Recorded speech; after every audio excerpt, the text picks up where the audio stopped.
The last chapter of the first season of the Heaven Saga brought us some revelations that raised more questions than answers.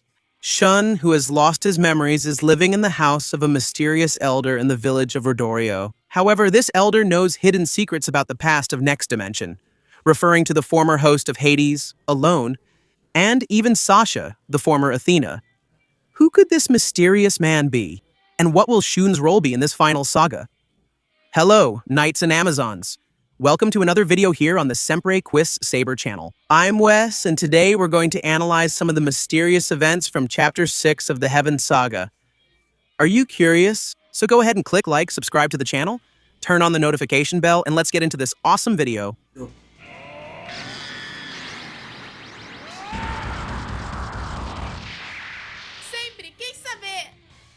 If you've been following the latest videos here on the channel, you know that Shun was found in a terrible state, completely without his memories. After waking up in the ruins of the sanctuary, he wandered until he stopped in a place known as the Earthly Elysium, a flower field of unimaginable beauty that hides deadly secrets. And it's exactly in this place that he is found and sheltered by a mysterious elder. This old man is not just any local resident. He possesses absurdly deep and specific knowledge about the secret history of the world, something an ordinary human would never have access to. This elder begins to tell Shun about the true and tragic origin of these earthly Elysiums, a story that goes back more than 200 years into the past, directly connected to the previous Holy War. According to the elder's account, the plants and flowers that grow in this field are not ordinary vegetation. They have miraculous and almost magical properties. They are extremely versatile plants.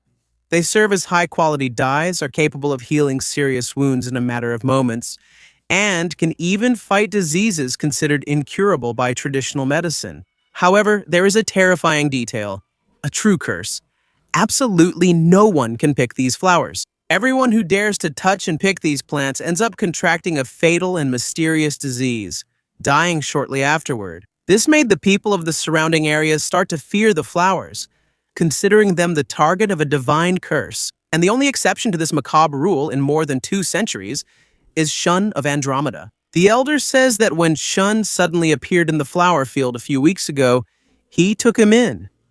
And surprisingly, he didn't suffer any curse when picking them. He reveals that a little over 200 years ago, the true garden of the Earthly Elysium was not in Greece, but rather in the surroundings of a beautiful city called Florence in Italy. It turns out that one day, a young and talented painting student who always visited that place in search of natural pigments for his paints mysteriously disappeared, as if he had vanished into thin air. Anyone who knows the story of Saint Saya in depth has already realized who the old man was talking about.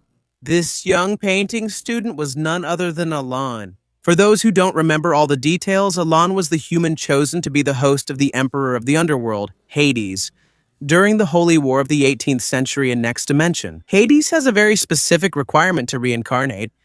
He always chooses the human who has the purest soul on earth. Alon was a kind-hearted boy, a natural pacifist, who hated violence and saw the salvation of the world through his paintings.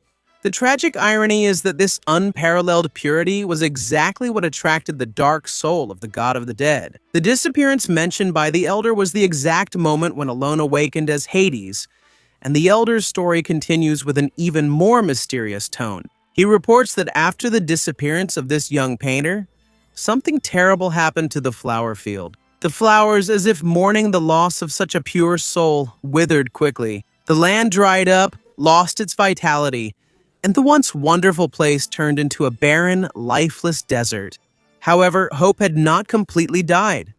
The elder says that a young woman, full of compassion and determination, picked the last remaining flower that remained. The wind then carried the seeds of that solitary flower across the world, traveling from Italy to Greece, more specifically to the village of Rodorio.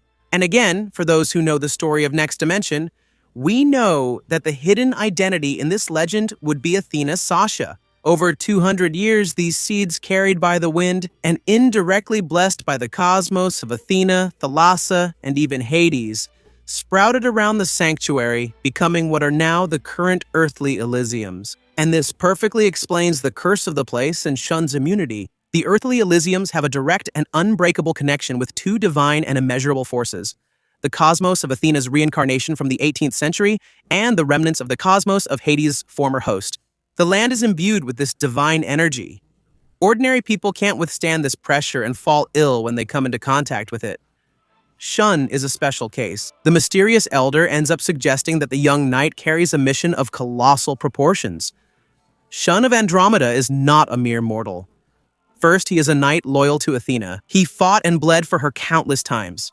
Second, and more importantly, Shun was also the human chosen by Hades in the modern era. Just like Alone, Shun possessed the purest soul on earth. He was even possessed by the god of the underworld during the classic Saga, and his hair changed color as he took the throne in Judeca, fighting against Hades' possession. Shun's body recognizes the residual power of Hades in the place, and the place recognizes Shun's soul. This could indicate that Shun will awaken some kind of power connected to the underworld, possibly being possessed by the remnants of Hades' soul again, or perhaps awakening as the new ruler of the world of the dead to replace Hades. Another mystery would be the true identity of the old man, who knows so much about the past. The theory that is gaining more and more strength is that this old man is none other than Odysseus of Ophiuchus. In Next Dimension, Odysseus is a central and incredibly fascinating figure. He is the reincarnation of Asclepius, the 13th mythological gold saint, corresponding to the sign of Ophiuchus, the serpent bearer. And in the mythological past, Asclepius had healing powers so extraordinary that they rivaled those of the gods. He could close mortal wounds and even bring people back from the brink of death through his golden blood. For trying to equal a deity and achieve immortality, he was erased from history and his zodiac house was destroyed. In Next Dimension, Odysseus returns in a catastrophic event that shakes all of space and time, testing the loyalty of the gold saints of the past, while he fought against the evil soul of Asclepius that tried to control his body. He is revered almost like a god in the sanctuary, for having saved all the gold saints in their childhoods. The key point for this theory is that we saw Odysseus remain alive after the official end of the Next Dimension saga. After helping Athena and the Bronze Saints return to the present, Odysseus entered the house of Ophiuchus, which had once again become just ruins. Therefore, if the timeline returned to normal and flowed into the 21st century, Odysseus could have survived until the current saga of the story. Considering his deep medical, cosmic, and divine knowledge, he could be living today disguised as an ordinary human. With the appearance of a frail old man over 200 years old, if this theory is confirmed, it would be truly surprising. However, my friends, we know that Masami Kurumada's mind is always full of twists. So, of course, there are other possibilities. Other classic characters could be this mysterious elder. The first of these alternative possibilities is the return of the legendary Doko of Libra as the Old Master. We all know that Doko lived for an impressive 243 years sitting in front of the waterfall of the 5 old peaks of Rozan Rosanashina, watching over the seal of the 108 evil stars of Hades. He managed this thanks to the divine technique called misophetaminos, granted by Athena herself at the end of the Holy War in the past. But the big difficulty with this theory is that Doko took on his young form during the invasion of the underworld and sacrificed his life along with all the other gold saints to destroy the unbreakable Wailing Wall, opening the way for the bronze saints to reach the Elysian fields of Venus. For the old man to be Doko, we would need a huge explanation of how his physical body could have been restored in its old form. Another important name is Shion of Aries, Doko's fellow survivor from the Holy War in the past. Shion became the benevolent and great master of the sanctuary. He ruled for centuries, preparing the new generation until he was tragically betrayed and murdered by the evil side of Saga of Gemini. Shion returned briefly at the beginning of the Hades saga, resurrected with a rejuvenated 18-year-old body and wearing some sapores. He led the renegades in a fake betrayal, all to reveal Athena's divine armor before disappearing. Imagining Shion coming back with his elderly appearance runs into the same problem as Doko. It would take a miracle or divine intervention to bring either of them back. I commented on your theories about who might be helping Shion. And with the fall of the former Emperor Hades and chaos spreading in the underworld due to the lack of a ruler of the dead, Shion might have to take the position as the new god of the underworld. He would be shaped by fate as the new god of the underworld and the rightful ruler of the Elysian fields. Something that has already happened in the episode G, Riki, and Saga, which is the official spin-off manga of Saint Seiya, where Shion is the new god of the underworld. Do you think Kuramada is crafting this narrative for Shion in the Underworld Saga?